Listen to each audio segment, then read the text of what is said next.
back to the Mamba Day, everybody. Remember, Snapchat, you got the filter. If you want to use it, celebrate Kobe Bryant's last game farewell. So pretty much the last topic just is going to be, what has Kobe Bryant meant to us? And y'all can tweet at the KBR Sports Twitter handle. We'll read your tweets, comment on the Rabble cast on Spreaker, on YouTube, or you can call in like the caller on the previous topic did, and just let us know what Kobe Bryant has meant to you. So Khalid, we'll start off with you. What did Kobe mean to you in his career? What has it meant to you as in terms of basketball and just the impact it's had on you? I mean, I think I've said it before. I mean, Kobe was our Jordan. He was the Jordan of our time. And, just to see, since we, born in a time where we didn't get to really see all of Jordan's seasons and stuff like that. I mean, we might have caught the 1995-1996 Bulls season, but I mean, I was like 1 or 2, so I didn't really catch it. So this is just the seeing the experience of a player that was just like, that was almost as good as Jordan.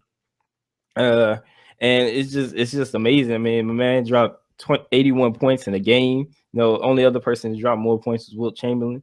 This man's got 5 championship rings. I mean, just to be on a team, just to be in the arena with Kobe Bryant was an honor, a privilege. Seeing this man in every All-Star game, just going in for the West. It's just something that you just can't take back. And since y'all got to see him live, I know that was probably like a once in a lifetime experience for y'all. Other than meeting the man up close and getting the chance to talk to him. Just to know Kobe as a person. I mean, I feel like throughout his whole season, we've learned to know him, who he is personally. I mean, we know what he like, how he is off court, how he is with the other players and stuff like that. And we know about how he is through his Twitter and stuff like that. So we really, and that's great with social media that has gone this far that we can actually get in touch with players this closely. And it definitely developed our relationship with these basketball players and just the love for Kobe and just who he is. This man is a person, going from 8 to 24, the old fro Kobe, Froby, to the Bean, to the Mamba. It's just an amazing development just to see how he's evolved throughout the years. And we definitely gonna miss him. He's one of the greatest players to ever play a game, and he will definitely be missed. All right, Rashad, what has Kobe meant to you? Kobe Bryant, the man used to have me in my parking lot, practicing the fadeaway jump shot, because that's all I could do, but shoot mid-range. Had me practicing that. Had me watching all Kobe highlights. That's the only highlights I watched as a kid. Only Kobe. And I liked all these other players. I was like, nah, I got to be like Kobe. Everything Kobe did, I got to do it like Kobe do it. That's all I did.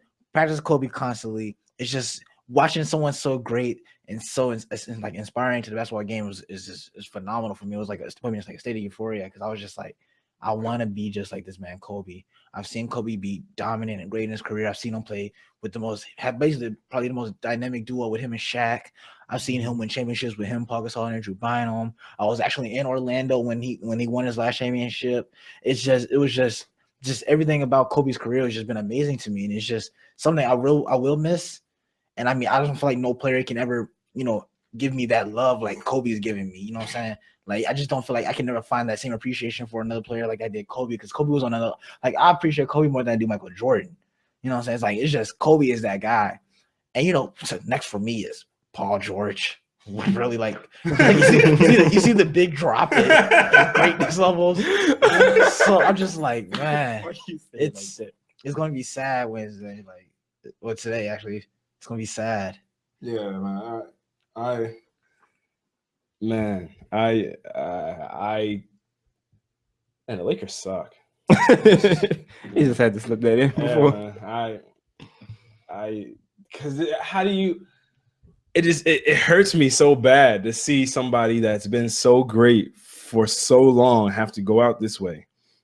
But in terms of what he's meant to me on a personal level, I mean, the only reason I even got into this whole basketball and sports and all this stuff was because of Kobe Bryant and the Los Angeles Lakers. I mean, my older brother is the one that put me on to the Lakers when we used to play the old NBA live games. We used to play the little NBA courtside game on Nintendo 64.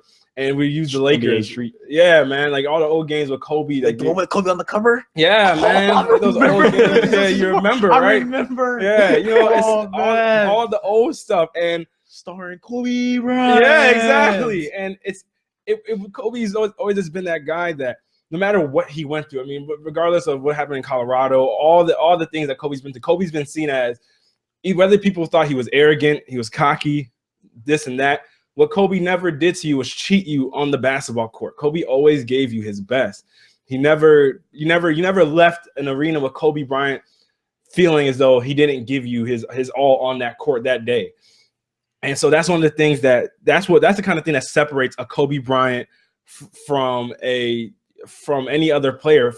It puts him in that Michael Jordan category. Players like him and Jordan, like Michael Jordan always said that there's a kid for every game I go to, there could be a kid in that stands that see me play for the first time.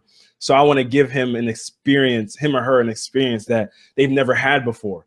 And that's the same way Kobe approached the game. I mean, Kobe's even said that Michael's been his best mentor he's had, the greatest mentor he's had.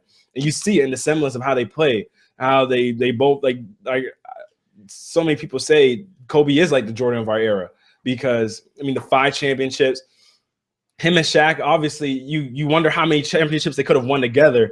But then we always say that, but then we wonder if he had stayed with Shaq, would he have been as great? Would we hold him in as great esteem as we do now? Because part of the greatness of Kobe Bryant's tale is that after him and Shaq departed, he became number 24 and everything. And he changed to 24 in the 2006-2007 season. And then he goes on to win the 2 championships back-to-back, the first one against the Magic and Dwight Howard, and the next one against the Big Three and the Celtics. And that's the one that he says means the most to him because he did that as the leader of his team and against the Boston Celtics, who have been his rival. And they're the ones that beat him in 09, 08. So when you look at it in terms of those kind of things, like Kobe, like Rashad's saying, Kobe's the guy that when I played basketball, I want to learn how to do the mid-range fadeaway. You take like Kobe, you could be wide open, you would dribble into the guy's contest just so you could be like Kobe. That's how real it was. I'll see people play 2K with Kobe as if he was like, it was really not realizing 2K actually, the chance of your shot going in actually depends on how open you are and the quality of your shot. They're like, no, it's Kobe. I can shoot this. Yeah, I can shoot this. It's Kobe. It doesn't matter. It's going to go in. And just having a guy like that impact your sport, because it's sad because literally every single player feels like we've grown up on is retiring. Kobe Bryant, Peyton Manning, Derek Jeter, guys like that. They've all retired. They're all leaving the game. I mean, people that Allen Iverson's gone, Shaq is gone. This new generation pretty much essentially, I mean, the next guy that you essentially have, like it was. Yeah, you know what I mean? It's like next guy you have is going to be like, I mean, it's Tim Duncan is the next one afterwards, but then you have a LeBron James. It's crazy. And the level of fanfare, like there's 16 different countries coming in for media for this man's last game. That just shows your greatness. The Lakers are last in almost every statistical category. In defensive efficiency, they're last. In defense per game, they're like 27th. In offense, they're last. In field goal percentage on offense, they're last. But these guys are coming in to see Kobe. And that's because of his greatness over time. I mean, when you're a 5-time champion, 2-time Olympic gold medalist, 18-time All-Star, 4-time All-Star MVP. Yeah, you know what I mean? 2-time scoring champion. You have the second highest point total of all time at 81 points. You're the 3rd all-time scorer behind only Kareem Abdul-Jabbar and Karl Malone. And he's first in every Lakers statistical category almost except for assists, which is he's second behind Magic Johnson. So, I mean, you can only give your kudos to a guy who's managed to keep his greatness going on for so long and played at such a high level for so long. And it's something that nobody should take for granted. I mean, the game will be on tonight on ESPN2 at 10:30 Eastern time. So if everybody tune in and give support to Kobe, I know people are going to be flipping between this game and the Golden State game. I can't blame you. Pursuit of 73, Kobe. That's a great. I wish we had more time to ask the question, but which game do you guys think is going to be more worth watching, the 73 game or the Kobe's last game? That's a tough one. Yeah, it's a tough one. They're both ugly games, honestly. Dang. Ugly game for the Golden State Warriors. I mean, they both hold. I mean, value. Grizzlies, don't sleep on them. I mean, because if the Warriors start off fast like they normally do, except like last time they played Memphis, it's gonna get ugly. And if Kobe doesn't come out shooting efficient, He dropped 13 in the first quarter against Oklahoma City, but then after that, there was like enough of that, and the game got ugly. So they both gonna be ugly games. But I gotta watch my man Kobe. But I gotta switch between that Golden State Warriors. I called the 73 all season long. You trying to see if they did. that. All right, Khaled, what about you? I mean, I think I could watch the Kobe game over the Warriors game because I mean, either the Warriors get it or they don't. I mean, it's a win. They could go down as the team to have the best record in NBA history. But Kobe just going out in this last game at home, that's just an amazing thing to see. And all right, so for me, I definitely gotta be Kobe. I mean, I gotta watch Kobe. It's that like think about it's the finale. It's the last time we can see him play. Also and a chance to put yourself a part of history. It is a chance to put yourself a part of history, but just Kobe. It's Kobe, man. This is I'm gonna see Golden State play in the playoffs. Like it's one of those things. I'm gonna see down the road. I'm gonna see you on Saturday or Sunday. We're good. But Kobe is no more. Like they're not making the playoffs. It's done. It's over. So it's honestly the end of a long tale. So definitely, I gotta watch Kobe, man. Kobe, the level of competitiveness this dude has, and when you see like Rashad was saying, you look at the next guy in the league it might not even be your favorite player. The next guy is like Russell Westbrook, who has that kind of competitive fervor. And I wish he was a Laker. It's depressing. It's depressing. It's legit Kobe Jordan, the competitiveness, and it's just depressing how bad we are. You guys know, I don't forgive Jim Buss for this. I never will forgive him for this. For real. Kobe? Yeah, you know what I mean? For what he's done to Kobe for this last season. But all right, y'all. That's going to wrap it up for today's show. It's been KBR Sports, the best sports talk show of your 24-hour day, coming to you on WODU Studios, the best in college radio. It's Mamba Day, Kobe Bryant's final game. So make sure y'all tune into that on ESPN2, 10:30 Eastern time. And make sure you use the Snapchat filter. If you're using your Snapchat, and you got the Mamba Day filter on there as well.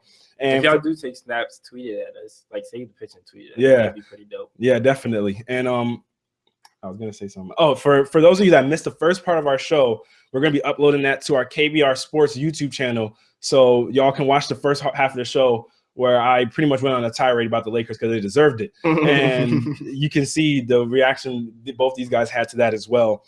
And make sure you guys subscribe to our KBR Sports YouTube channel and leave comments for us, and we'll read your comments and take them into consideration for our next shows, and give us possible topics y'all want to hear us talk about. And also follow us on Twitter at KBR_sports. You could tweet us your topics and everything, and tweet us during the show so we can read your tweets live. And follow us on Rabble. I'd be losing. I just think about Kobe. Sorry, but follow us. Make sure you follow us on Rabble TV. Also, Spreaker. And you can listen to us on iTunes, our past shows and past podcasts on iTunes, Spreaker, and Rabble, and on our YouTube channel, on the WODU Studios YouTube channel. But y'all, April 13th, that's going to wrap it up for today's show. Kobe. Oh, you see I'm Lakered out. But you can see the guy. shoes. The shoes match. Yeah, it's a whole Laker ensemble. This guy. I can't waste my crimes. I only got 6 cries a year, man. Rashad really, he really, and honestly does limit his the amount of cries he gets a year. Oh my god, he honestly does. Like, and the year just started, man. I can't waste a crime right now, Kobe. So I gotta tough it up. Where's your love at? My love is there, but these cries be significant, bro. He's had 6 cries a year. Oh, yeah, man. Oh gosh. All right, y'all. Have a good one.